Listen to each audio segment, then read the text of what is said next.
Okay, good morning and welcome to Ian Mishnah Yomi. We're going to be analyzing Mishnah Tet in Perek Dalet of Kilayim, the last Mishnah in Perek Dalet. The Mishnah gives a heter over here. If you have a row of vines and you separate each row of vine by 16 amos, you're allowed to plant in between something else without being marking Dalet amos. You can mark only 6 tvachim. And you can plant something else in the entire middle.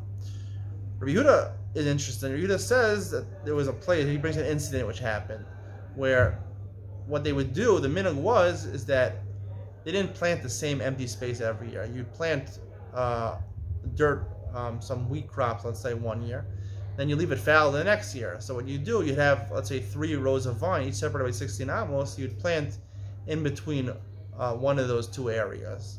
And the vines you would face in the opposite direction so that they were hovering over the empty area. The next year you'd plant the empty area, and the vines you'd be hovering over last year's planted area, which is now an empty area. Do you have to do this or not? You have to make sure the vines, Rabbi Yehuda adds this in, that they would hofech se'ar lakan, they would make sure the vines wouldn't hover over this area that was planted with a different seed.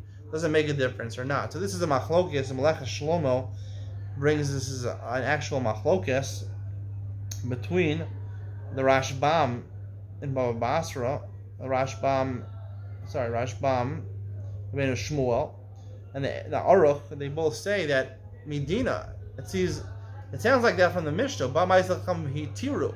Chum said, and they were matir it. Chum or matir. It sounds like you have to do it. Now, what's the problem over here? The problem over here, like we learned in other places,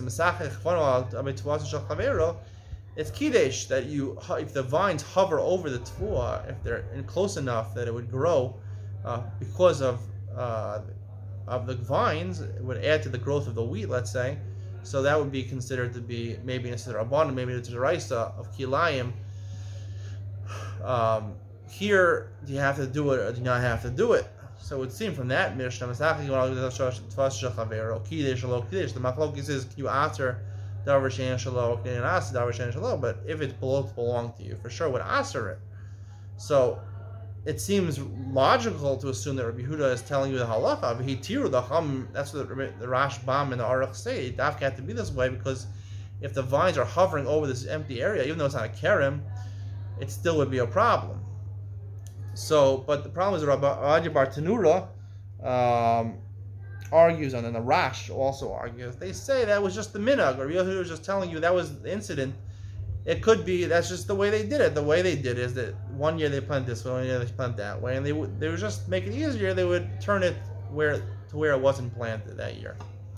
So what's the explanation of them? What is the machlokes over here? What's the explanation of machlokes? I'd like to suggest over here machlokes is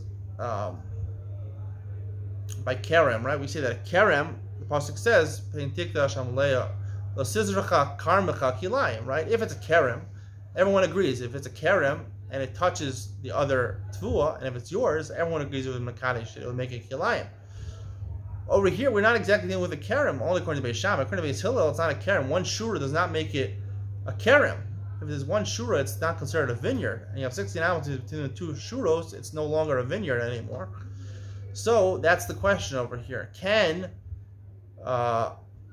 vines hovering over a different crop, let's say a wheat plant, would that make it kilayim? Would not make it kilayim when it's not a kerem? What is the din by kerem? Is it a din in the kafanim? Is it in the plant, the grape plant? Or is it a din in the kerem as a whole? The kerem, the vineyard, the status of the vineyard is what makes the tfuah kodesh, not the actual grapes. Is it the vineyard or the grapes? That's the machlokes I'd like to explain over here. We'll get more into detail on this. The history exactly of kerem, kilei kerem. Is it the kerem which answers, or is it the actual grapes which answer, the mixture of the grapes? I hope you enjoyed today's share. We'll see you tomorrow. Bye.